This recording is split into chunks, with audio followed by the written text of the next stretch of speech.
Hi there, yearbook kids. Okay, so today we're going to be talking about the purpose of a yearbook. It's day one of school, and you guys just left, and I am so tired, but here we go.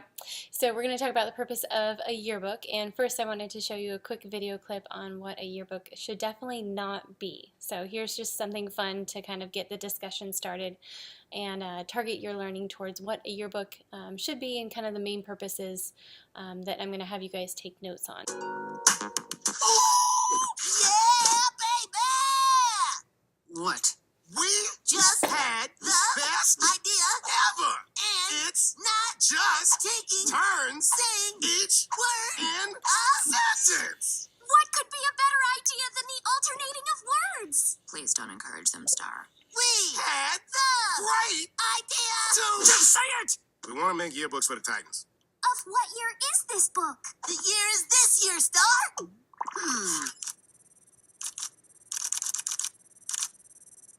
This year! We're going to finally commemorate all the highlights of the last year in the form of pictures, in the form of a book! Absolutely not. Yearbooks are only popularity contests that leave people with hurt feelings. Tell them this is a bad idea, Robin. Popularity contest. Popularity contest. May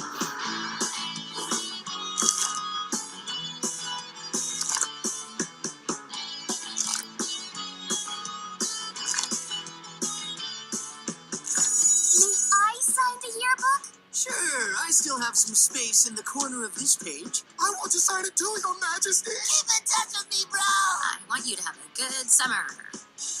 Whoa, one at a time. One at a time.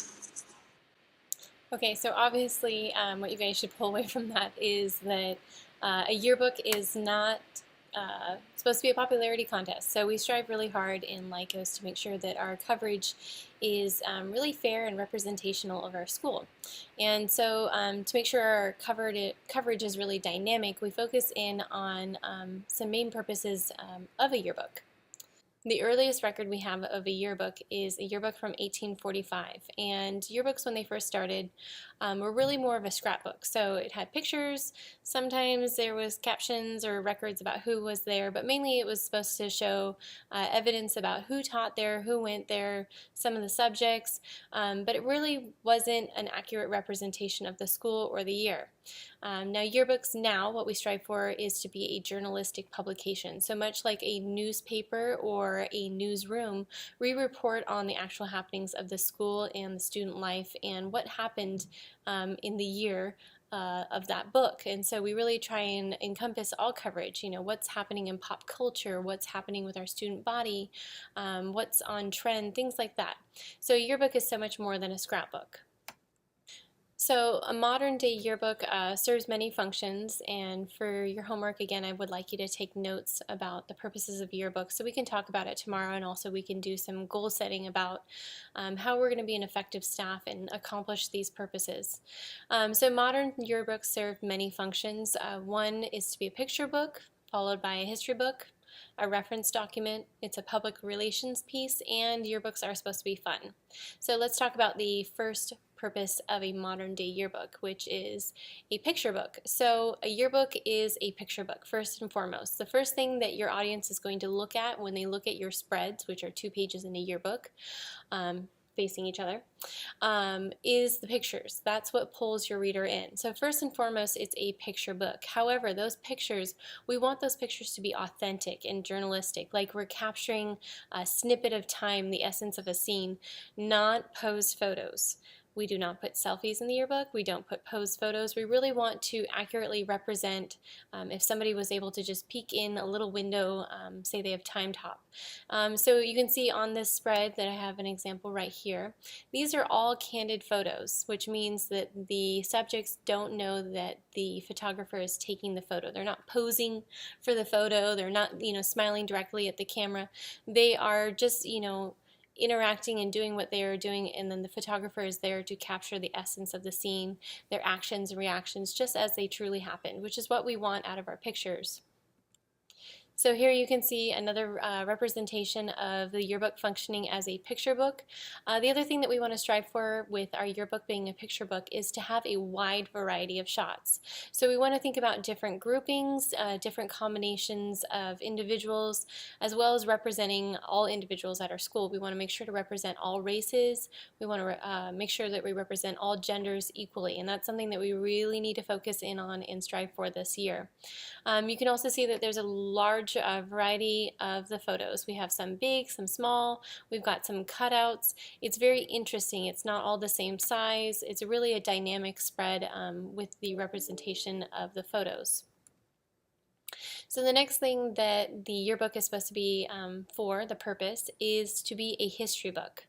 So when we say history book, the yearbook is a document in history. A yearbook is one of the only things that you will purchase now that I can pretty much guarantee you will have in your adult life, in your home, and that your children will see. It's a document of history. We're capturing history. So we really do need to do a good job in capturing that, and that means reporting accurate scores, spelling names right, doing statistics, really making sure that we're being great documenters of history and doing it right. So it's a reminder of what happened now. It's a reminder of what you wore, what was on trend as far as slang words, like on fleek was not around when I was in high school, or swole, or any of those words that you guys use now all the time wasn't when I was in high school in 2005. Snapchat wasn't around. You know, it's capturing all those things that we take for granted now and storing them for later so that we can look back on them and treasure them, because you really do forget. So it's a history book. So here you can see a great example of that in this spread. It's functioning as a history book in the fact that this school is reporting on fashion, food, music, shows, phrases, and career destinations for their students.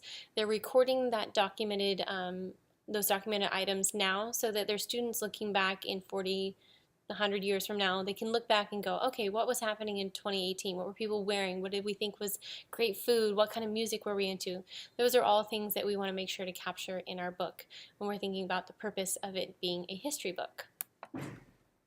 So next is functioning as a reference book. Our yearbook is really important in the fact that it allows people to reference who went to the school, who were part of certain clubs and sports, and so we need to do a really bang-up job about making sure that we caption things correctly, spell people's names correctly.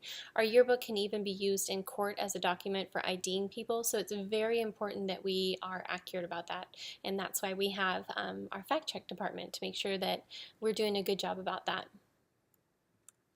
So here you can see another example of it functioning as a reference book that is captured in our what we call mug sections, where we have all the student photos along with their name off to the side. So we're recording who is in what class at what year, kind of how they change over time if you look at all 4 of their high school years, what their name is, and also we want to make sure that in the reference sections that we include interesting content. So here we can see we have this module to the side. It's a Q&A about this chronic courage of this young lady. So we want to integrate interesting coverage, you know, things that will make sure that each reader goes to every single page, because if you just do pages and pages of mugs, it's really boring. Nobody has a reason to go to those pages. So we interject interesting, timely coverage into our reference sections, things that can be kind of a little bit more dull. So the next purpose of a yearbook is to be a public relations document for our school. Our school uses its yearbook as an ambassador. So we are the reporters of Wood Creek High School. We decide what goes in there, how we want to portray our school. So we need to use that great power be smart about it. So here you can see in this particular spread, it's a K through 12 school. They're reporting on their buddy time, their grandparents' day. They're taking this spread and using it as a way to positively portray their school and really send out a message about who that school is to the community. People can access our yearbook. Our yearbook travels all around the world. So what do we want to say about Wood Creek High School? What is the essence of Wood Creek? There's a lot of good and there is some bad, but we need to be really smart about what we say in the book and how we portray our program and our school, because it is a public relations document. So here's another example of it serving its purpose as a public relations document. We've got coverage about self-esteem boosters, starting off the year right, things like that to kind of send a definite message about their school to their community. Again, we are powerful because we're journalists. It's our mission to report on the school, but we need to make sure that we're doing it correctly and we're serving our community. That doesn't mean that we should ignore coverage that needs to be told. We need to be factual and purpose-driven with our reporting, but we also need to make sure that we are choosing correctly about what should be in the book and what shouldn't, because it is a print document that once it's out, and we want to make sure that we are serving our school and our community well with the stories that we're telling in its pages. So just to review, a yearbook serves some main purposes. It should be a picture book with lots of variety of candid photos. It's a history book because we record the sports, the scores, the themes, the trends. We're capturing history and recording it in a book. That way we can look back on it later. It's a reference document about who went to the school, the clubs, the sports, the individuals. So we need to capture that in the book. It's a public relations document in the fact that we are telling stories about our school and sending a message out to our outward community about what our school is all about and what happens here. And then lastly, the yearbook should be just plain fun. It should entertain people. It should be engaging. And so we want to really make sure that while we're serving these upper portions, picture book, history book, reference, and public relations, that we're making sure that our coverage is fun and engaging, it's lively, it's different from year to year, and that way the yearbook is fun and it gives our audience a reason to purchase it. So hopefully you jotted notes down about the main functions of a yearbook, and you have some little sub-explanations about what each one of those things are and where they're fitting into the actual book, and you come prepared with your notes tomorrow so I can check them and give you credit. Thanks so much, Yearbook. I hope you have a great rest of your day, and I look forward to seeing you tomorrow. Bye, guys.